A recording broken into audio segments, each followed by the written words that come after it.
Halo teman-teman, selamat datang di Bistory. Terima kasih ya sudah klik video ini. Kali ini kita bakal melanjutkan film Dr. Brain episode kedua ya. Tanpa basa-basi lagi, mari kita rapatkan barisan, simetriskan kedudukan, dan jangan lupa beli camilan.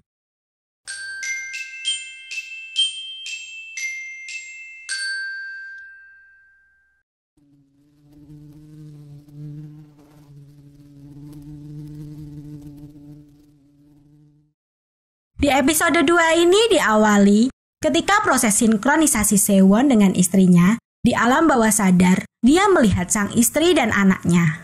Di sana juga terlihat istri Sewon dengan wajah menua, meminta untuk dia mencarikan anaknya, sehingga membuat Sewon semakin penasaran dengan apa yang sebenarnya terjadi dengan anaknya. Di pagi hari, detektif Choi dan Park mendatangi rumah Sewon. Mereka masih mencurigai Sewon sebagai dalang kematian Lim Jun-ki. Bahkan menduga membunuh istrinya sendiri. Karena tuduhan tersebut, Sewon menunjukkan keberadaan istrinya yang sedang koma. Meski sudah melakukan hal itu, detektif Choi tetap masih mencurigai Sewon sebagai tersangka. Apalagi setelah melihat keadaan jenazah Lim Jun-ki dan CCTV kamar jenazah, Sewon semakin dicurigai.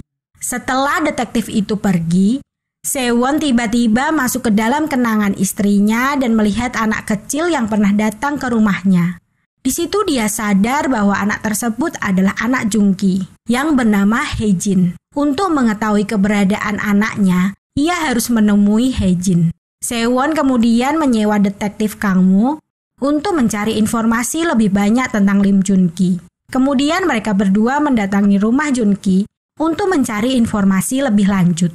Saat di rumah Jun-ki, Sewon menemukan surat neneknya Hae-jin yang terdapat alamat rumah neneknya juga.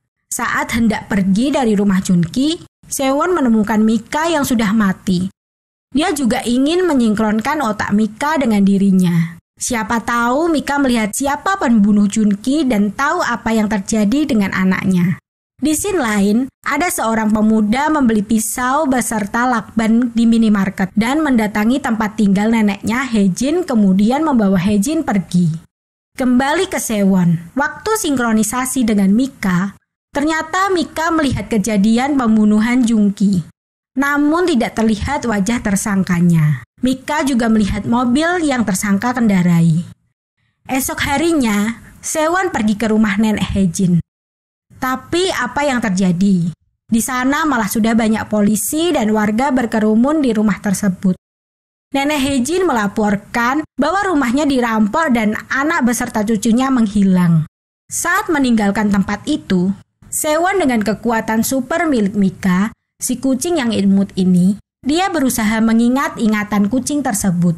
Dan akhirnya, dia melihat plat nomor mobil milik pembunuh Jun-ki. Dengan segera, Sewon menelepon detektif Choi untuk melacak plat nomor tersebut. Hal itu semakin membuat bingung detektif Choi dengan kasus ini. Ketika detektif Choi mencari pemilik plat nomor tersebut, ternyata pemiliknya adalah Lee Kang Mo. Namun sudah meninggal 4 hari yang lalu sebelum Jun-ki terbunuh. Kemudian detektif Choi mengabari hal tersebut kepada Sewon. Dan tentu saja ia kaget mendengar hal tersebut. Pada saat bersamaan, orang yang mengaku Lee Kang Mo mendatangi rumah Sewon. Dan bersambung. Gimana? Makin bikin penasaran ya sama alur ceritanya?